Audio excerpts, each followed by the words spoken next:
Hello, Namaskar. This is Firstpost and you're watching Vantage with me, Palki Sharma.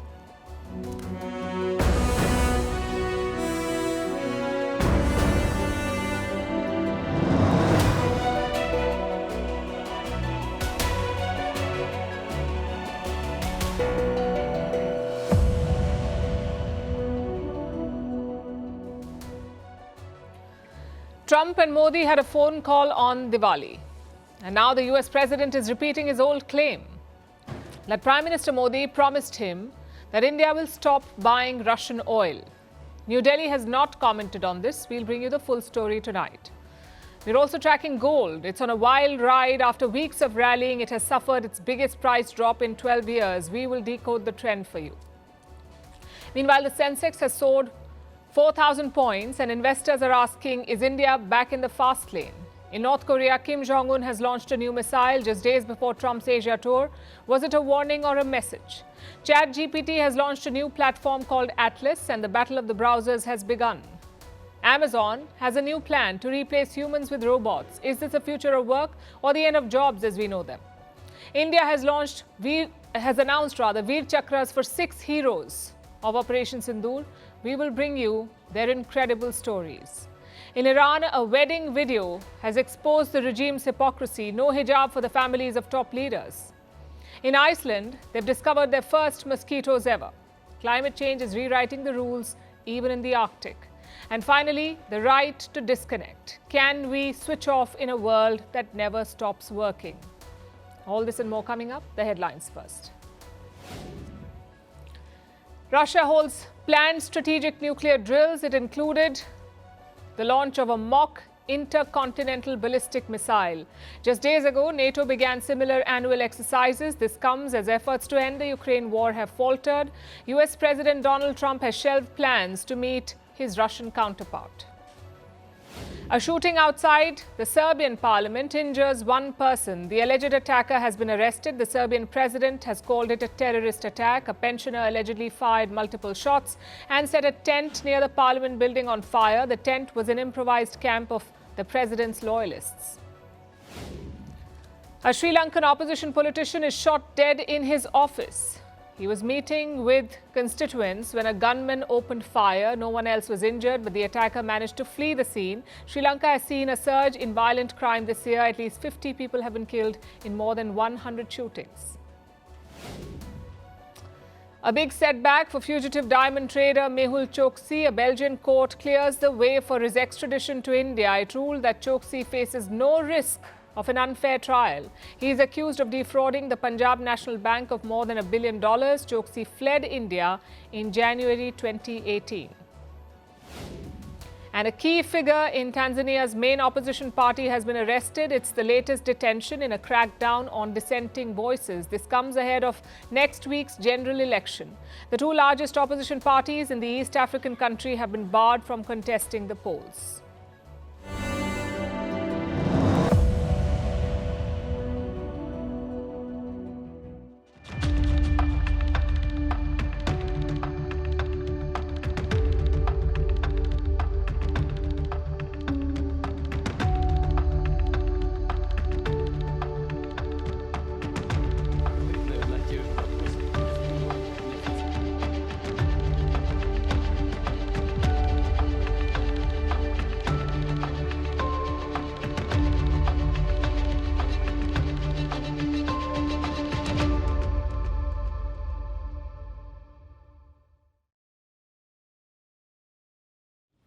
Festivals are a good time to reconnect. Maybe you haven't spoken to a friend in a while. Maybe your last meeting did not end well, or maybe you had some misunderstanding. Well, this is the season to fix it. And it's not just a trick for personal relationships. It could also work in diplomacy. India and the United States gave it a try yesterday. President Donald Trump dialed Prime Minister Modi on Diwali. It was their second call in a month. Prime Minister Modi thanked Trump for his Diwali greetings. He also hoped that India and America would light up the world with hope. A short and gracious statement. But as usual, Trump went overboard. After the call, he hosted a Diwali event at the White House. He claimed that all sorts of topics were discussed, and chief among them, Russian oil. Trump once again repeated his claim from last week. He said Prime Minister Modi promised to stop buying Russian oil. Spoke to Prime Minister Modi today, as I mentioned before, and we just have a very good relationship. And he's not going to buy much oil from Russia. This is Trump's claim. But Prime Minister Modi's statement does not mention Russia. And this was not a one-off. Trump said their conversation revolved around trade. He once again linked trade to the India-Pakistan conflict, a claim already denied by India. Prime Minister today, we had a great conversation. We talk about trade, we talk about a lot of things, but mostly the world of trade. He's very interested in that. Although we did talk a little while ago about let's have no wars with Pakistan. And I think the fact that trade was involved, I was able to talk about that. And we have no war with Pakistan and India. And that was a very, very good thing. But he's a great person. And he's become a great friend of mine over the years. Again, Prime Minister Modi did not mention Pakistan, but he did mention terrorism. Modi said India and the US should stand united against terror. Just look at the difference in the statements. It's almost like two different phone calls. But this should not surprise anyone. This is how Donald Trump does diplomacy. There is no regard for facts or discretion. Trump will say anything to put you under pressure. And that's what he's doing. Last week, he claimed that Prime Minister Modi would stop buying Russian oil. Turns out, Trump had not even spoken to Prime Minister Modi last week. And this week, he called to extend Diwali greetings. Instead, he talks about trade and Pakistan. But let's look beyond this loud diplomacy. Has Trump's approach to India changed? And how are the trade talks going? In public, the US has stopped criticizing India. If you think back to July or August, things were bad. US officials were attacking India every day. But now the tone is more conciliatory. Look at Trump's remarks yesterday. He did not say India was bankrolling Russia's war. He said Prime Minister Modi also wants to end the war. So the approach has changed. But the demands, well, they haven't. Yesterday's remarks make Trump's position clear. He wants India to stop buying Russian oil, which raises the second question. Where are the trade talks at? What's the status? Multiple negotiations are happening behind the scenes. The Indian side is hopeful of striking a deal. But this weekend could be crucial, because later this week, Kuala Lumpur is hosting the ASEAN and East Asia Summit. Both Trump and Prime Minister Modi are expected to attend. And if they do, chances are they could meet.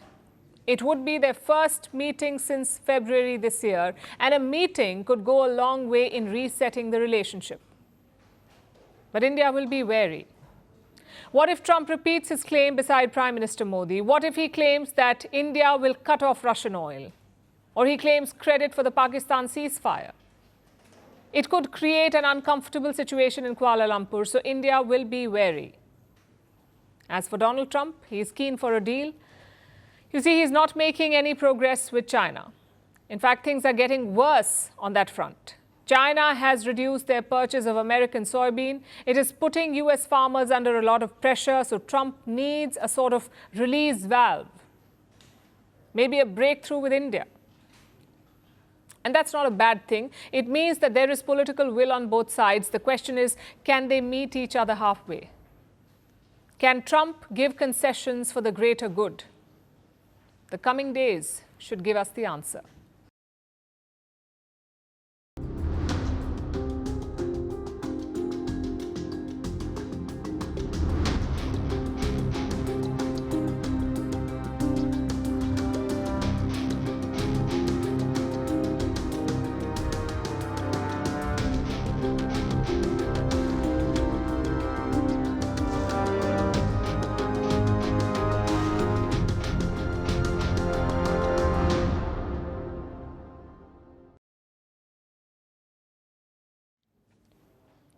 Now let's talk about gold. This month, the yellow metal has been on a stunning rally. We've been telling you about it. Week after week, prices kept climbing. Last week, they touched record highs. It looked like gold was unstoppable. It was an unprecedented bull run, but in the last 24 hours, that momentum has slowed. Prices have plunged. Gold has suffered its sharpest fall in more than 12 years.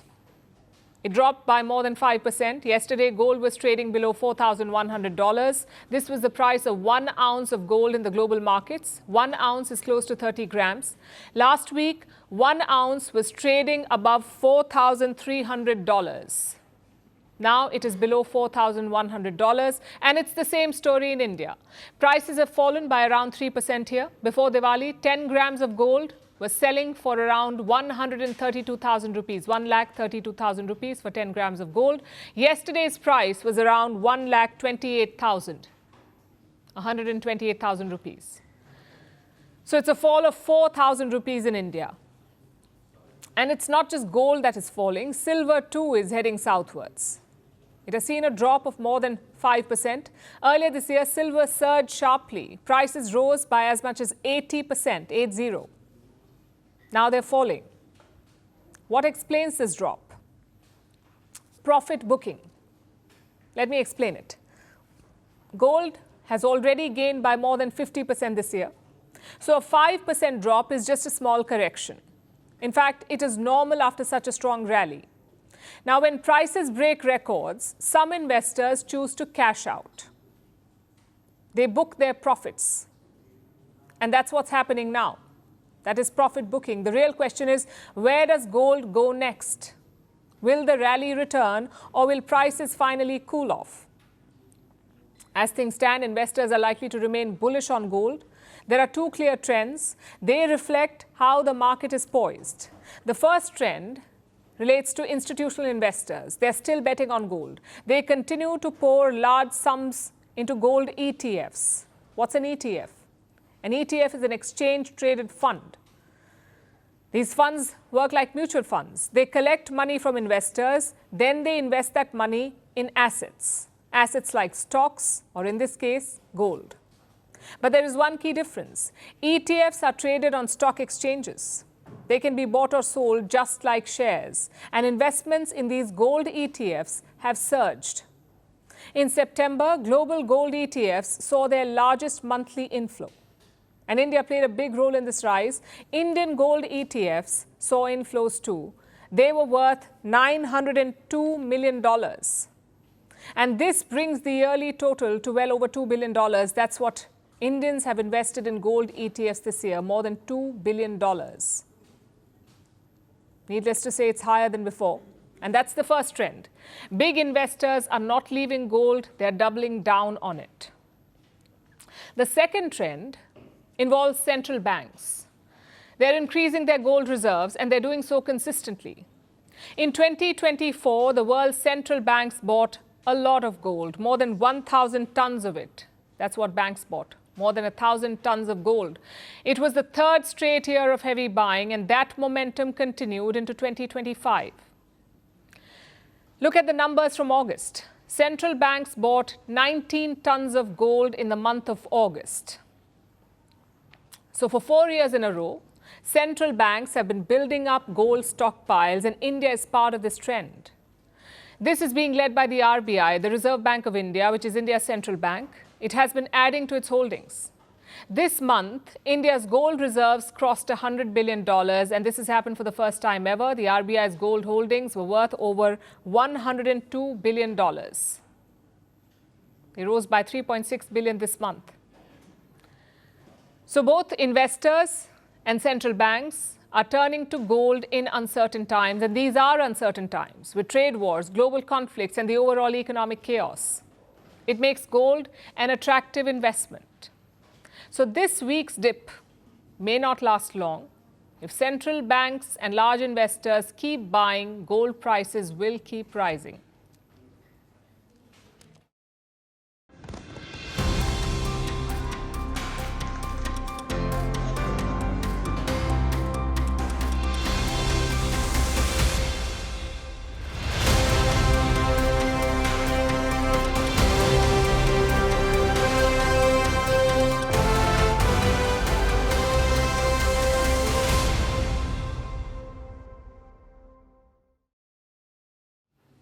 The Diwali boom continues. Yesterday we spoke about the festive sales. Today let's talk about the stock market. Well, just like the Diwali rockets, they're going in just one direction, and that is up. Look at the Sensex first. It was trading at around 80,000 towards the end of September, and now it's around 84,400. So the Sensex has risen by more than 4,000 points in 20 days. It's just 1,500 points off the all-time high. Same with Nifty. It was trading at around 24,800 when October started. It is now over 25,800. That's over 1,000 points gained in October. Many are calling it the start of a new bull run. It follows a period of gloom in the Indian markets. The question is, what has changed? What is driving this surge? Three things mainly. Number one, the return of consumer confidence. We mentioned this yesterday. Indian consumers shattered a Diwali record this season. They spent some $68 billion on goods and services. That's a trading record in Indian history, $68 billion. This spending bump has helped Indian companies, especially those selling cars and electronics.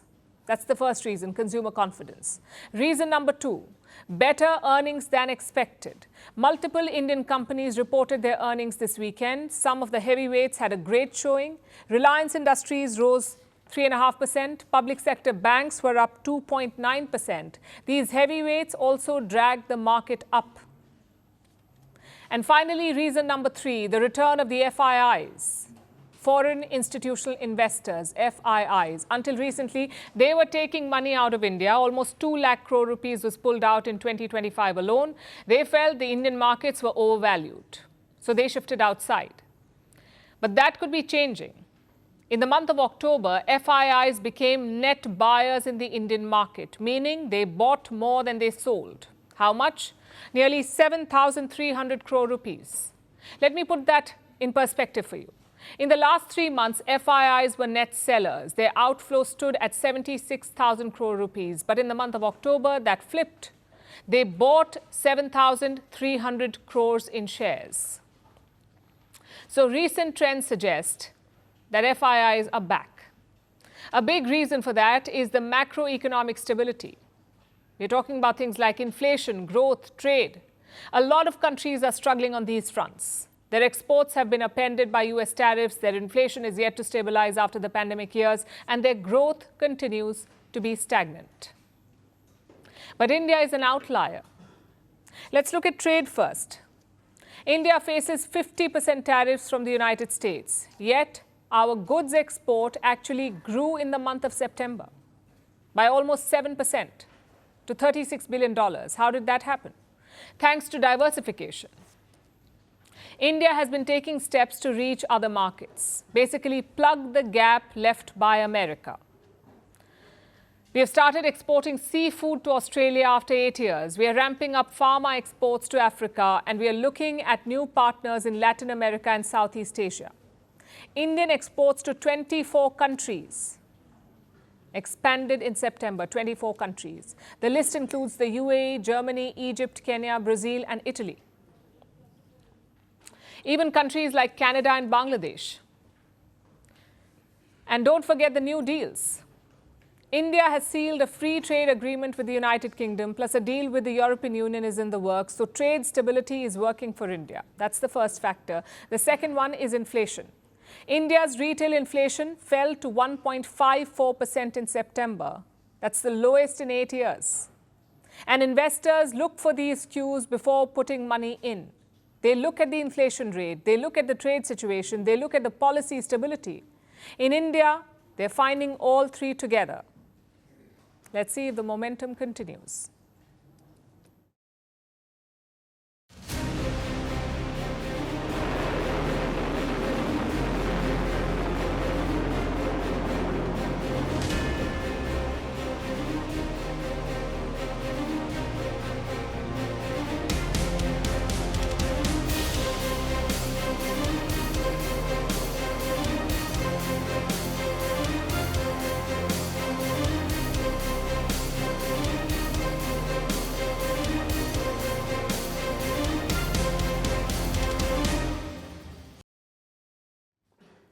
North Korea has a simple playbook. Missiles. They're launched when leaders land in Asia, when summits begin, when the world looks away, and when Pyongyang wants to send a message. And this time was no different. Just before dawn in Seoul, radar screens lit up. A few blips appeared over the Korean peninsula. Minutes later, South Korea confirmed it. North Korea had fired multiple short-range ballistic missiles. It's the first such launch in 5 months, and as always, the timing was no coincidence. It comes just days before US President Donald Trump begins his Asia tour. His first stop is Malaysia. He's expected to sign a regional ceasefire deal there. The next stop is Japan. The country has a new Prime Minister, Sanae Takaichi. On the agenda is a trade deal. And the final stop for Trump is South Korea. Now, every stop matters, but the last one is the most important. South Korea is preparing for the APEC Summit, the Asia-Pacific Economic Cooperation. It's a group of 21 countries around the Pacific. They work together to make trade easier and boost economic growth. Now, Trump is not attending the main conference, but he will have a few bilateral meetings. And ahead of this visit, North Korea is sending a signal. Their leader is Kim Jong Un.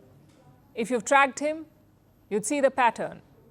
The last time North Korea fired missiles was in the month of May this year, just before South Korea's new president took office.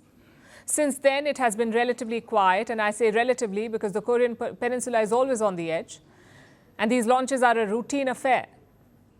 Also, what's curious is the trajectory of these missiles, the ones that were launched today. They were supposed to land in the Sea of Japan, but they did not even reach the sea. They fell short, and they hit the land in their own territory. It sounds like a failed test, but it may have achieved its purpose.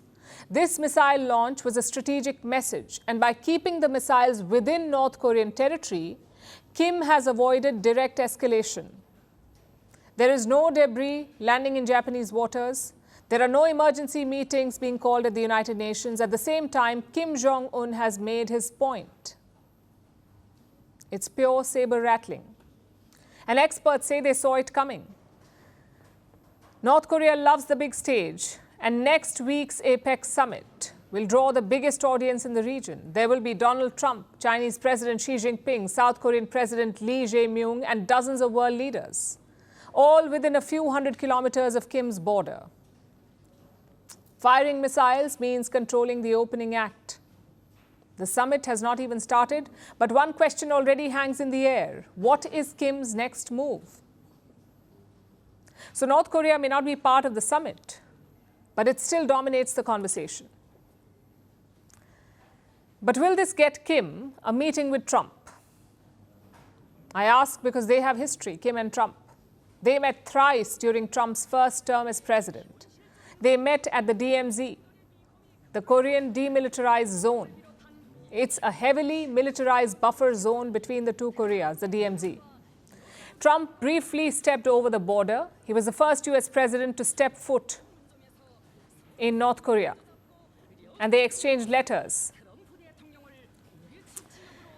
This time too, Trump wants to meet Kim. He has talked about it. Reports suggest that US officials discussed setting up a meeting, but there was skepticism and no serious logistical planning. However, the idea was floated because for Donald Trump, these meetings are less about arms control and more about headlines. I guess the real question is, did the North Korean leader want a meeting? Because he doesn't have to sit across a table to make his point. He's already done that with a missile launch before breakfast. So even as Trump prepares for his big Asia tour, one thing is already clear. No matter who sits at the summit table, Kim Jong Un has already taken his seat.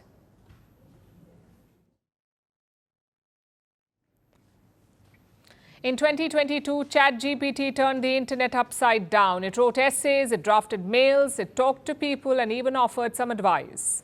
It made artificial intelligence the new normal. 3 years later, ChatGPT maker OpenAI is back with something more ambitious: ChatGPT Atlas. It is an AI-powered web browser. OpenAI CEO Sam Altman launched it yesterday. Right now, it is available in only Mac operating systems, meaning in Apple computers and laptops. That's where you'll find it. And what's the USP, the unique selling point? Well, look at their tagline. Atlas calls it a browser with ChatGPT built in. And that's how it works. Atlas may look like a browser, but it behaves like a digital assistant. Say you have to fly to Lisbon.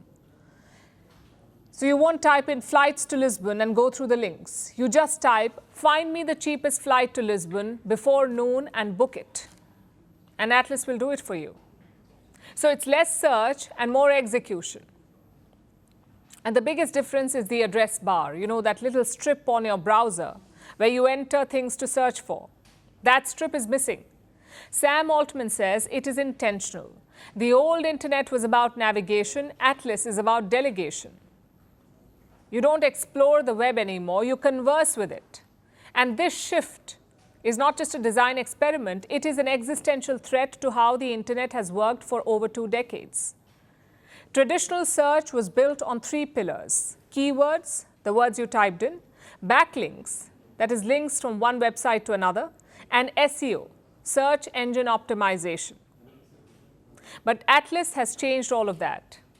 It doesn't care how optimized your headline is or even how many links point to your article. It reads the content and it tells the user what they want to know. So they may never even look at the web page. Also, there's a business story here. For 3 years, OpenAI rode the wave of ChatGPT's massive popularity. But now the novelty is wearing off. They need to find a way to monetize all of that attention. And Atlas may be the answer to that. It ties ChatGPT's intelligence with your daily workflow. Want to shop? Atlas is integrated with Etsy and Shopify. Need a hotel? Atlas talks to Expedia and Booking.com. Every query is a potential transaction, and OpenAI gets a cut. So it's not just reinventing the browser, it is quietly rebuilding the internet's business model. And this has clearly spooked Google. Minutes after the announcement, Alphabet's shares plunged by 4.8%. Alphabet is Google's parent company. They lost as much as $150 billion. And you can understand why. Right now, Google dominates 90% of the search market. It's a monopoly.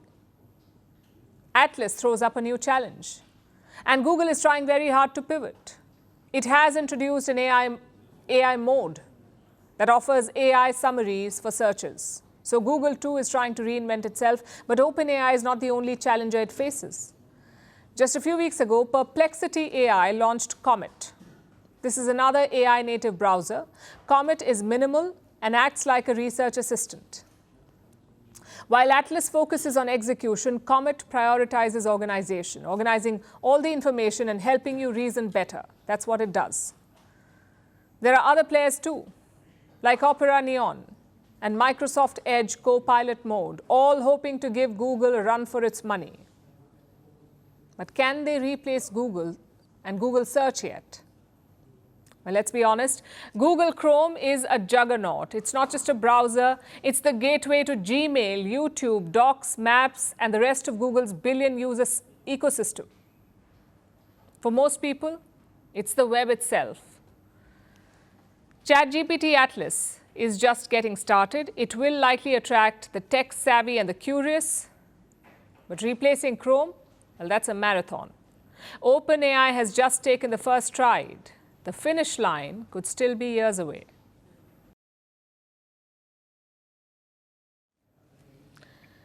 Now let's talk about Operation Sindur. The government has announced gallantry awards for the officers who led it. 5 months after the operation, we also have new details. The citations reveal its true scale and the precision that defined it. It began with the Indian Air Force striking deep inside Pakistan. What followed was a high-stakes duel in the skies, a test of nerve, strategy and skill, dogfights, missile trails, radar evasion at breathtaking speeds.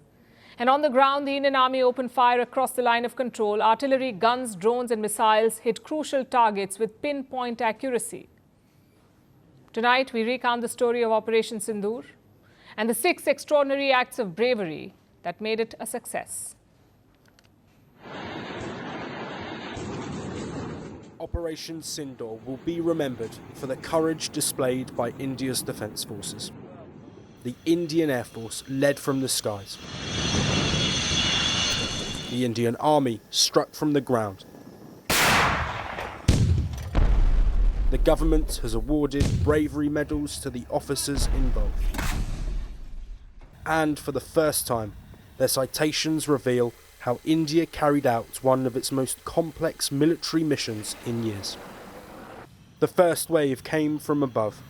Rafale jets roared into the night on day one. They were led by Group Captain Ranjit Singh Sidhu. His squadron was tasked to hit Lashkar-e-Taiba and Jaish-e-Mohammed headquarters. His official citation says he led multiple deep missions from 3 different bases. Each strike was executed with surgical precision. His squadron also provided air cover to Sukhoi 30 MKIs that fired BrahMos missiles on Pakistani bases. He displayed bold leadership and composure under fire. Next was Group Captain Manish Arora. He led a dangerous mission, alone and unescorted. Enemy radars covered the skies. Missiles tracked every move. His citation says he kept mission objectives above personal safety. He flew through intense enemy fire. He destroyed his targets and protected his team. The attack was so fierce that it plunged the opposing forces into tactical chaos. Then came the defenders. Group Captain Animesh Patni commanded an S-400 air defence unit. The Pakistani Air Force attempted multiple strikes on the S-400, but Group Captain Patni's unit kept moving constantly, confusing enemy radar. And in the process, they took out Pakistani aircraft. The citation says his leadership caused significant losses without suffering any damage. His unit also caught a Pakistani intelligence operative near their base. Group Captain Kunal Kalra faced his own crisis. His aircraft malfunctioned mid-flight. Enemy fighters were closing in, but he didn't turn his back. He reset his systems mid-air. He destroyed both the assigned targets, and he reallocated another target to a different team, ensuring total success. Wing Commander Joy Chandra faced fire from both air and ground. He kept flying low to avoid radar, then climbed high to release his weapons. His strike hit the target and returned safely. Planning was the backbone of this mission. Squadron leader Sarthak Kumar worked in the IAF's mission planning cell. He designed and coordinated multiple deep strike operations. His citation says he showed unwavering composure and unrelenting tenacity. He led 2 high-risk missions on consecutive days, both of them successful. Squadron leader Siddhant Singh guided precision strikes in key structures. Squadron leader Rizwan Malik flew into enemy airspace at midnight. He hit 2 fortified targets despite heavy radar and missile cover. Flight Lieutenant Ashvir Singh Thakur led a 2-aircraft strike at night. He flew low through bad weather.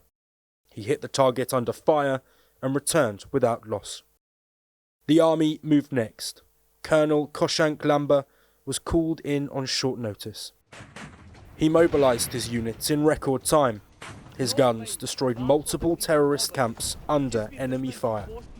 His citation said he kept moving from gun to gun, motivating his troops through the bombardment. Lieutenant Colonel Sushil Bisht planned his own assault. He used satellite imagery to pinpoint terror camps. He led his men through the night.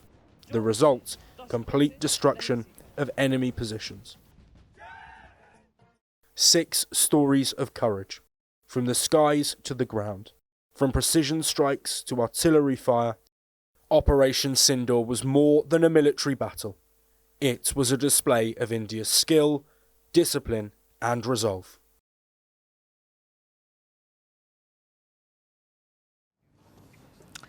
There are 2 rules in every country, one for the citizens and one for the ruling class. It doesn't matter what sort of country you live in, a democracy, an autocracy, a monarchy, or a theocracy. The fact is, it will have two sets of rules. Just look at Iran. It is a country governed by the Sharia law, and it is hardest on women. You must wear a hijab in public. You need male guardianship for travel. You're effectively a second-class citizen, unless you happen to be close to the supreme leader, because then anything goes. Let me show you some pictures that went viral over the weekend. They're from a wedding that happened in April 2024. The bride is dressed in a Western gown. As you can see, no hijab, no sleeves. You would mistake her for a Christian bride. In fact, the whole ceremony is more Western than Iranian. And why is this a problem? Because of who the bride's father is. Let me introduce Rear Admiral Ali Shamkhani. He represents the supreme leader in the National Defense Council of Iran.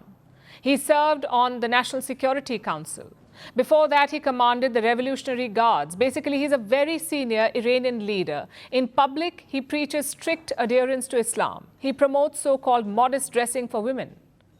But in private, well, this is how his family lives. No hijab rules, no conservative dress code, and no Islamic wedding. Shamkhani actually walked his daughter down the aisle. Such a practice does not exist in Iran. Usually, the bride and the groom enter together. Now, do you see the problem here? And don't get us wrong. We are not saying his daughter should not get the wedding she wants. We are saying other Iranian women deserve it too. If not, this is the definition of hypocrisy. Let me tell you a bit more about Shamkhani. He led the National Security Council in 2022. Do you know what happened in Iran in that year, 2022? A young Iranian woman died in police custody. Her name was Masha Amini. Her crime? Not wearing the hijab properly. The moral police detained her for this so-called crime. Hours later, she died in their custody. Of course, Iran denies any wrongdoing, but her family says she was beaten up and tortured.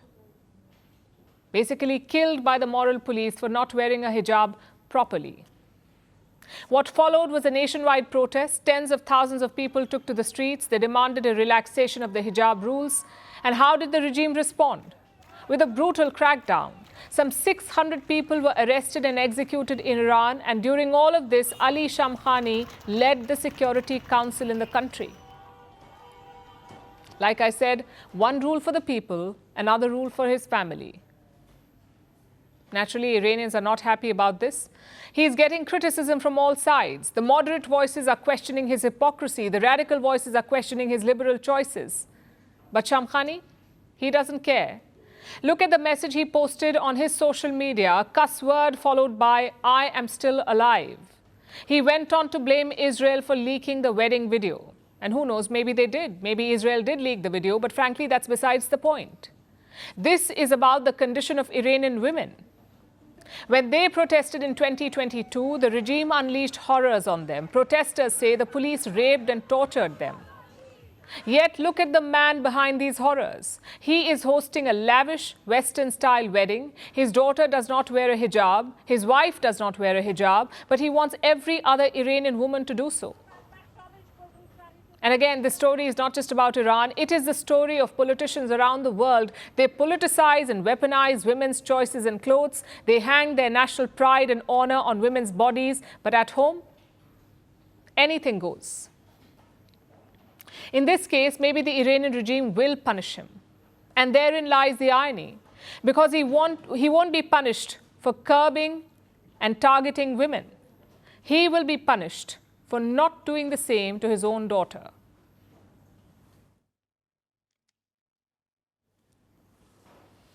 For centuries, Iceland was one of the planet's great exceptions. It was a place so cold and so harsh that even mosquitoes refused to live there. No buzz, no bites, no bloodsuckers.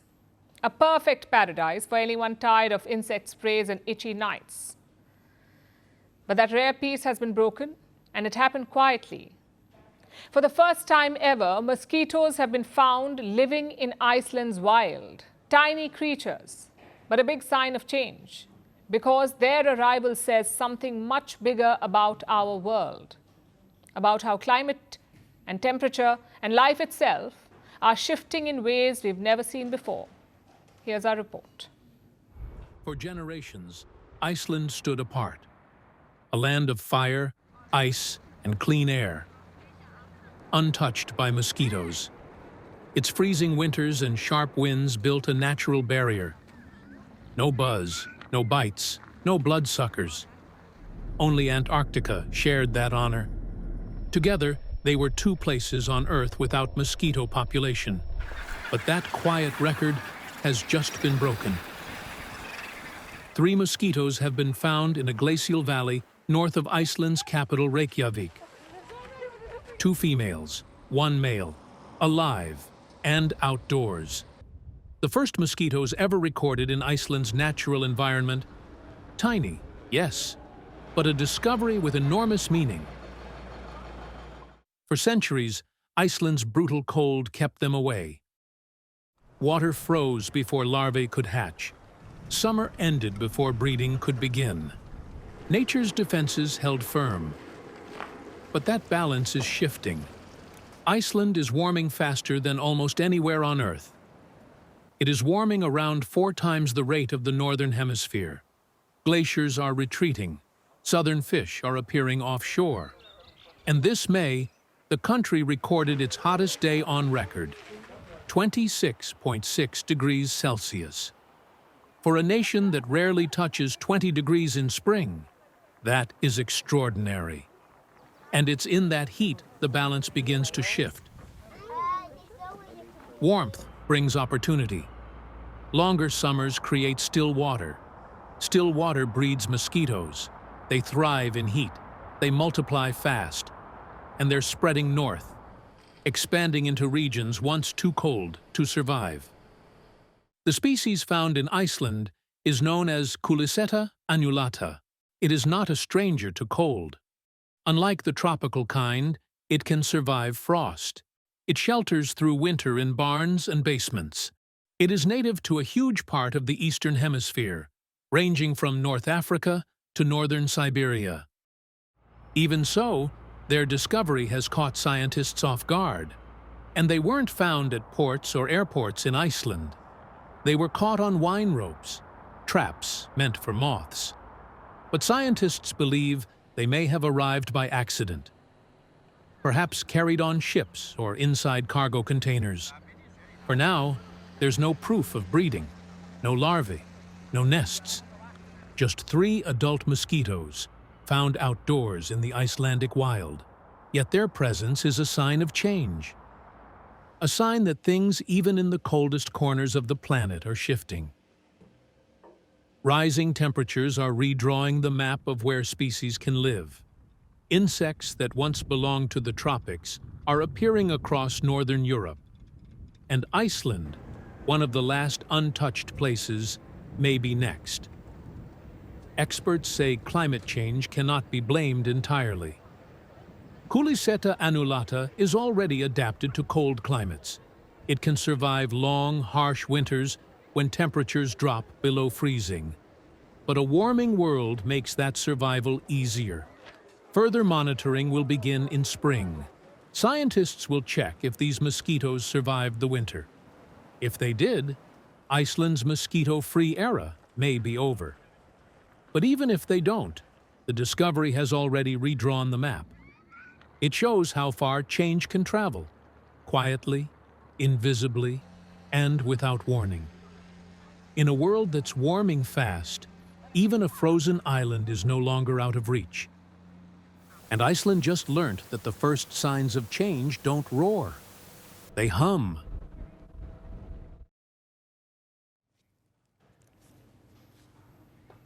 It's been a long weekend for many. But if you caught yourself looking at work emails or replying to a message from your boss, you're not alone. This is a reality for millions of people in India, and indeed the world over. 88% of Indian employees say that they are contacted after work hours. But a new bill in Kerala wants to change that. It's the Right to Disconnect Bill. It will give the state's private sector employees the power to switch off after work hours. In other words, You can legally ignore messages, calls, or emails from your boss once your contracted hours are over. And you can do so without fear of punishment. At least that's the idea. The bill also talks about setting up district-level committees. They will handle complaints. They will ensure companies follow the rules. All of this is aimed at targeting the always-on culture. The need to be available for work 24/7. The idea is to protect personal time. And it is important. Like I said, 88% of Indian employees are contacted beyond work hours. 85% say they receive messages during sick leave or holidays.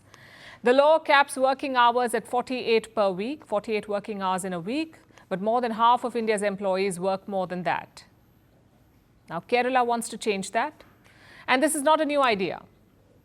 At least 20 other countries already have a law like this. France was the first to implement it in 2017. Over the years, others followed suit. Last year, Australia introduced it. In fact, they also have hefty fines.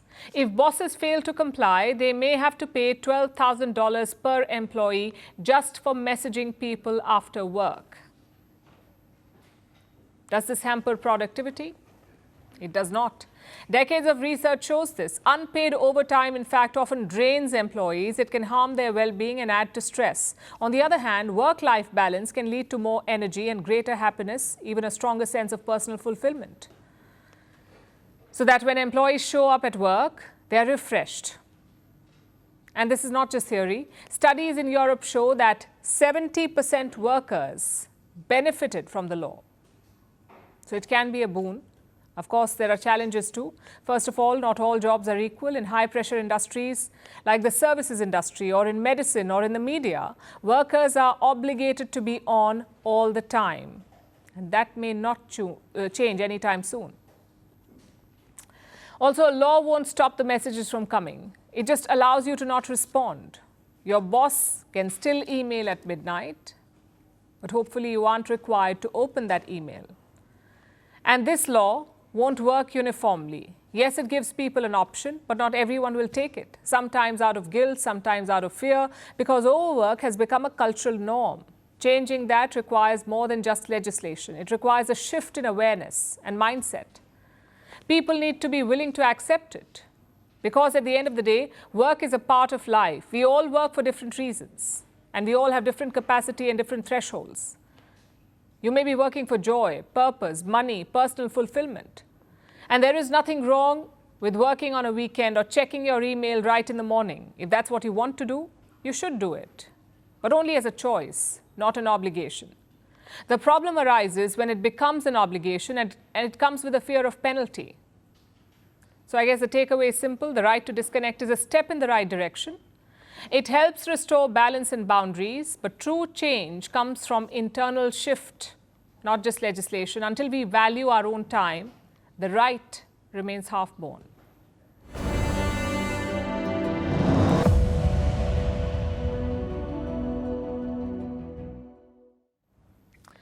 The big news from France is a robbery. I'm sure you've heard about what happened. Thieves broke into the Louvre and stole precious jewels. It was a heist straight out of the movies. And guess what? The internet has realized that. Users are drawing parallels between this heist and the movies. In the US, they're comparing it to the Oceans franchise. But here in India, it's the Dhoom franchise all the way. If you remember some of the heist sequences, you'll see why.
And now it's time for Vantage Shots, images that tell the story. Ukraine unveils an upgraded sea drone that it says can strike anywhere in the Black Sea. Chinese EV maker debuts a split-type flying car in Dubai. And Taiwan's wartime tunnel echoes with music as shells are swapped for cellos. Finally, we're taking you back in history. On this day in 2008, India's lunar probe Chandrayaan-1 was launched. This was the country's first mission to the moon. Chandrayaan-1 discovered water molecules on the moon, and since then India has launched 2 more lunar probes, with Chandrayaan-3 being the first mission to soft land near the lunar south pole. We're leaving you on that note. Thank you for watching. We'll see you tomorrow.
Want the facts? The latest developments? News that gets straight to the point. Well, we've got all 3 just for you. This is Firstpost Live, a brand new show, your window into what really matters. Don't miss it.